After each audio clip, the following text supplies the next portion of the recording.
রাধে রাধে সবাইকে। তোমরা সবাই কেমন আছো? আশা করছি ভালো আছো, আর আমিও ভালো আছি। মনাজ ব্লগের আরও একটা নতুন ভিডিওতে তোমাদের অনেক অনেক স্বাগত। আজকে দিনটা হচ্ছে গিয়ে সানডে। তো ভিডিওটা কয়েকদিন আগেকার, যখন বাচ্চি দিয়ে আমার সাথেই ছিল।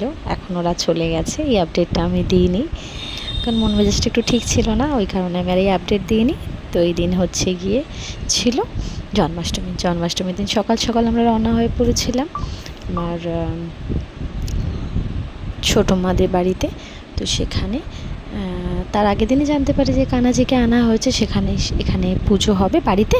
তো আমরা বললাম চলো ঠিক আছে, আমাদের বাড়িতেও যদিও পুজো হয়, কিন্তু সেটাকে রেখে আমরা আবার ওই বাড়িতেও গেছিলাম, যে সকাল সকাল চলো কী কেমন ব্যবস্থা, কেমন কিভাবে পুজো হয় সেগুলো দেখবো বলে। এসে দেখি বেশ ভালো গোছানো টোছানো হয়ে গেছে। কানাজি ওখানে বসে রয়েছেন, তাকে এবার আমার ওপর দায়িত্ব এসেছিলো তাকে রেডি করে দেওয়ার। এবার এখানে দেখো এগুলো বেশ এত সুন্দর সাজানো হয়েছে। আমরা যেমন ঝুলন সাজাই না, সেরকম আমরা তো কদিন আগে থেকে সাজাই, আর জন্মাষ্টমী হয়ে যাওয়ার পরে সেটাকে রেখে দিই। কিন্তু এখানে জন্মাষ্টমীর দিন রাখা অমনি করা হয়, আর তারপরে 6 দিন পর্যন্ত রাখা হয়, 6 ষষ্ঠী পর্যন্ত। তো যাই হোক এরকম সাজানো হয়েছিল। এবার আমার কাছে এলো গুরু দায়িত্ব, আমাকে বললো যে তুমি এবার কিছুটা সাজুগুজু করিয়ে দাও। চলো ঠিক আছে। জিনিসপত্র আমি সেইভাবেই আনিয়ে নিয়েছিলাম, মানে ওখানে যাওয়ার পরেই আনিয়েছিলাম। এই যে ফেব্রিক রং এইসবগুলো আনিয়ে দিয়েছিলাম। আর এখন আমি বসেছি কানাজিকে সাজাতে। এই দেখো, আমি তো খুব একটা ভালো পারি না, কিন্তু তাও যেটুখানি আমার মনে হয়েছে রাধে রাধে বলতে বলতে একটুখানি করেছি। কেমন হয়েছে জানিও। কানাজিকে তৈরি করার পর বাইরে গিয়ে দেখি বেশ এখানেও গোছ গাছ বেশ ভালো কমপ্লিট। এখানে বেশ ভালোভাবে সাজিয়েছে। আরও যদি এখানে তো জানো তো অনেক খেলনা কম। আমাদের ওখানে ঝুলনে যেমন অনেক কিছু মাটির খেলনা পাওয়া যায়, এখানে সেরকম পাওয়া যায় না। তো এরকমইভাবে অগোছালোভাবেই হয়তো সাজানো হয়, কিন্তু তাও অগোছালোর মধ্যেও বেশ ভালো লাগছিলো সাজানোটা।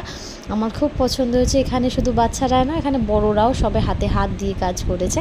এখানে সে কারাগার বানানো হয়েছে, সেটাও খুব একদম নিট অ্যান্ড ক্লিন। আমি কাছ থেকে দেখাতে পাচ্ছি না, কারণ বেশ অনেকটা জায়গা জুড়ে এটাকে বানানো হয়েছিল, তো জন্য আমি কাছে যেতে পারছি না বলে ওগুলোর কতটা প্রপার হয়েছে আমি বলে বোঝাতে পারছি না।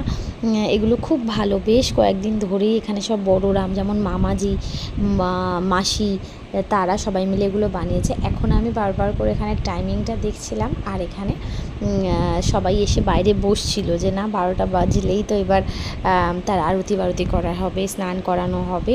এখানের নিয়মগুলো অনেকটুকু আলাদা, আমাদের ওখানকার মতো নয়। এখানে প্রথম দিন তো লাড্ডু দিয়ে পুজো করানো হয়, আর তোমার পরে 6 ষষ্ঠীর দিন আবার অনেক রকম রান্না বান্না করে দেওয়া হয়। এটা হচ্ছে সন্ধেবেলাকার ক্লিপিং। তো তখন এবার আমরা যখন সবাই তিলক, আমি সকালেই বেলাতেই পড়েছিলাম, আর এখানে 2-1জন বললো তাহলে আমাদেরকেও পড়িয়ে দাও। তাদেরকে পড়িয়ে দিতে যে বসবো যখন, তখন দেখছি এই সব থেকে বড় সদস্য এসেছেন, যে ভা সে ইশারায় বলছে মানে কপালে হাত দিয়ে। সে এখনও ভালোভাবে কথা বলতে পারে না, তো বুঝতে পারলাম সে তিলক পড়বে, ওই জন্য তাকে তিলক পড়েছে। দেখো সে কোনো রকম ডিস্টারবেন্স ছাড়াই সে কিন্তু খুব ভালোভাবে বসে তিলক পড়েছে।